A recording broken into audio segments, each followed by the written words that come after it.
Hello everyone, मेरा नाम रजनी भिधूड़ी है और हम मैथ्स के कॉम्पिटिटिव एग्ज़ाम्स के मिसलेनियस क्वेश्चन को सॉल्व करेंगे। आई होप ये आप लोगों के लिए काफ़ी मददगार होगा और अगर आपको ये वीडियो अच्छा लग रहा है तो इस चैनल को सब्सक्राइब कीजिए, लाइक एंड शेयर ऑल्सो। तो शुरू करते हैं आज के क्वेश्चन। तो पहला जो क्वेश्चन है वो है परसेंटेज से।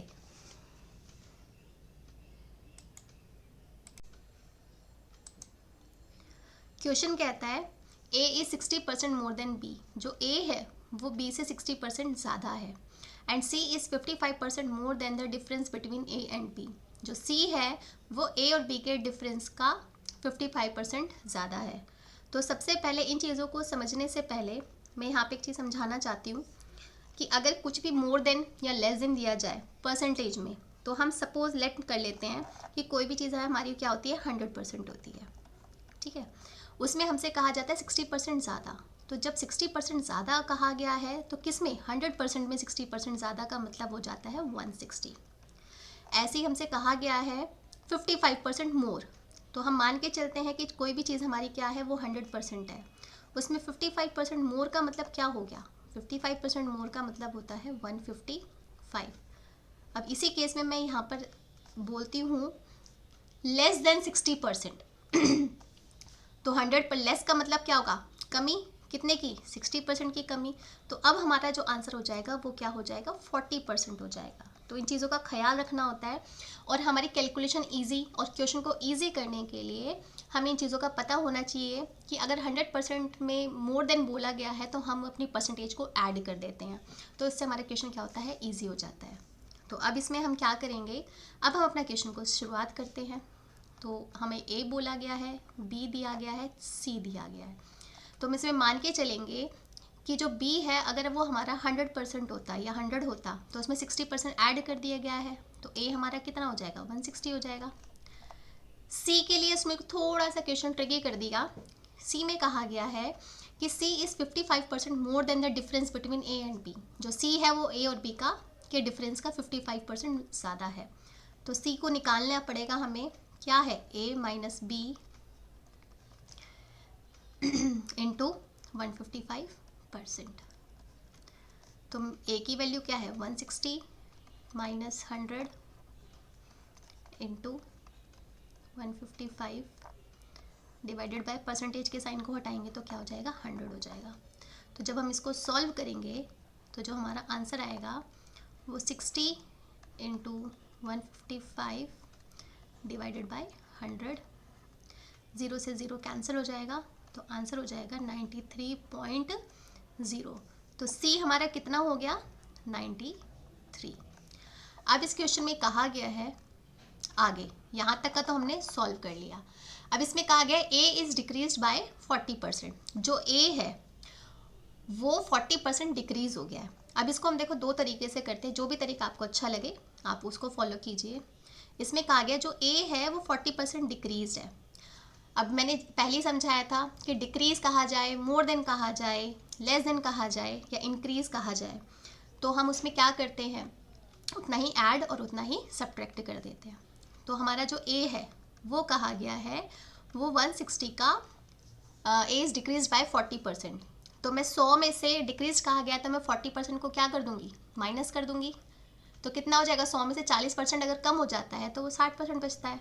परसेंटेज के साइन को मैंने हटा लिया, तो हमारा जो आंसर हो जाएगा वो क्या हो जाएगा, 96 हो जाएगा। ये हो गया हमारा ए। अब इसमें आगे कहा गया सी इज इंक्रीज बाय 33 1/3%।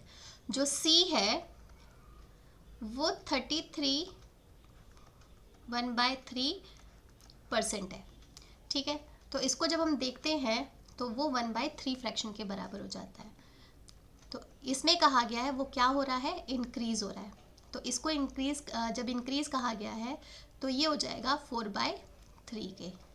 नीचे हमारे क्या होती है, होल वैल्यू होती है, और जो ऊपर जो न्यूमरेटर होता है वो हमारा इंक्रीज और डिक्रीज, इसे हम प्रॉफिट लॉस में भी समझ सकते हैं। तो हमसे इंक्रीज कहा गया था तो 3 में मैं 1 को जोड़ दूंगी तो हमारा 4/3 हो जाएगा। तो सी का परसेंटेज को भी हमने यहाँ पे ऐसे सॉल्व कर लिया। तो वो क्या कहा गया है, हमें जो सी की वैल्यू का, जो हमें सी का की वैल्यू बताई गई थी, जो हमने सॉल्व की थी, उसका 4/3 होता है। तो 93 इंटू 4/3, क्योंकि कहा गया है C इज इंक्रीज्ड बाय 33 1/3%। तो 33 1/3% को हमने सॉल्व किया, उसको फ्रैक्शन में चेंज किया और फ्रैक्शन में उसकी इंक्रीज्ड वैल्यू को देखा, तो इंक्रीज्ड वैल्यू 4/3 हो गई। अगर डिक्रीज कहा जाता तो मैं 3 में से 1 को माइनस कर देती, तो वो आंसर होता 2/3। अब हम इसको सॉल्व करेंगे तो हो जाएगा 31 इंटू 4, जो कि हो जाएगा 124। अब हमारा फाइनल जो हमसे क्वेश्चन पूछा गया है, अब हम उस लाइन पर आते हैं। तो बताइए C is what percent more than A। जो C है वो A से कितना परसेंट ज़्यादा है। तो इसको निकालने के लिए कि कितना परसेंट ज़्यादा है, तो क्या करेंगे, C कितना परसेंट ज़्यादा है, तो इसके लिए हम क्या करेंगे, C की वैल्यू, क्योंकि वो ज़्यादा है कितने से, A से कितना ज़्यादा है, तो इसके लिए हम इस तरीके से सॉल्व करेंगे। जिससे पूछा जाता है उसको हम नीचे लिखते हैं, क्योंकि परसेंटेज में हमें पूछा गया है, तो परसेंटेज में निकालने के लिए हमें उसको 100 से मल्टीप्लाई करना पड़ेगा। C हमारा 124 आया है, A हमारा 96 निकाला हमने, डिवाइडेड बाय 96 इंटू 100। जब इसको हम सॉल्व करेंगे तो जो C का आंसर आएगा वो हो जाएगा, माइनस करने पर 28/96 इंटू 100, जो कि 29.2% होगा। यानी जो C है वो A से 29.2% ज़्यादा है। तो ये था आज का क्वेश्चन जो परसेंटेज से था। इट इज़ वेरी इंपॉर्टेंट और इसके बारे में आप लोगों को पता होना चाहिए। आई होप आपको ये क्वेश्चन समझ में आया होगा। तो बढ़ते हैं नेक्स्ट क्वेश्चन की तरफ।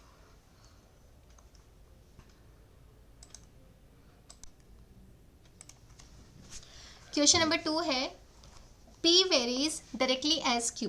तो हम यहाँ पे पहले लिख लेते हैं, जैसे जैसे बोला गया है कि जो P है वो डायरेक्टली है, प्रोपोर्शनल है Q के, एंड इन्वर्सली एज R। तो इसको हम इक्वेशन नंबर 1 मान लेते हैं। और जो R है वो है इन्वर्सली प्रोपोर्शनल। इन्वर्सली का मतलब होता है उल्टा। ये हमारी हो गई इक्वेशन नंबर 2। अब हम इन दोनों इक्वेशंस को कंबाइन करेंगे तो हम इसको ऐसे लिख सकते हैं, Q/R।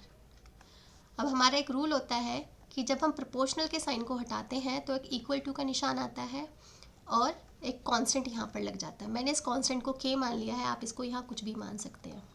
तो अब हमें जो जो एक वैल्यूज़ हमको गिवन है हम उसकी जगह पर पुट करेंगे। तो P हमको गिवन है 4.5 इक्वल टू K, Q की वैल्यू हमको दी गई है 2.7 और R हमारा है 1.6। तो यहाँ से हम K निकाल लेंगे तो K हो जाएगा 4.5 इंटू 1.6 डिवाइडेड बाय 2.7। तो हम इसको रिड्यूस कर लेते हैं, कैंसिल कर लेते हैं। 9 3 27, 9 5 45। और डेसिमल्स को और फर्दर रिड्यूस करते हैं तो डेसिमल को रिमूव करके नीचे 10 आ गया। तो 5 1 5, 5 2 10 और 2 8 16। तो हमारे पास जो K की वैल्यू आई वो 8/3 आई। अब ये जो K है ये कांस्टेंट है, ये दोनों इक्वेशंस के लिए सेम होगा। तो हमें जो मेन क्वेश्चन है हमसे कहा गया है कि अगर P = 6 है एंड Q = 15 है तो R की वैल्यू बताओ। तो हम सेम फॉर्मेट को यूज़ करेंगे, K = Q/R। जो पहली इक्वेशन थी वो रेफरेंस थी, वहाँ से हमने K निकाला था, अब हमें निकालना है R। तो R = जगह K/Q/P। तो R = K की वैल्यू हमने अभी निकाली है 8/3, Q हमारा 15 गिवन है और P हमारा 6 है। तो हम इसको यहाँ कैंसिल आउट कर दें। 3 5 15, 2 4 8, 2 3 6। तो R हमारा हो गया 20/3। तो ये था हमारा क्वेश्चन नंबर 2। आई होप आपको ये क्वेश्चन समझ में आए होंगे। अगर आपको वीडियो अच्छी लगी है तो like, share and subscribe. Thank you.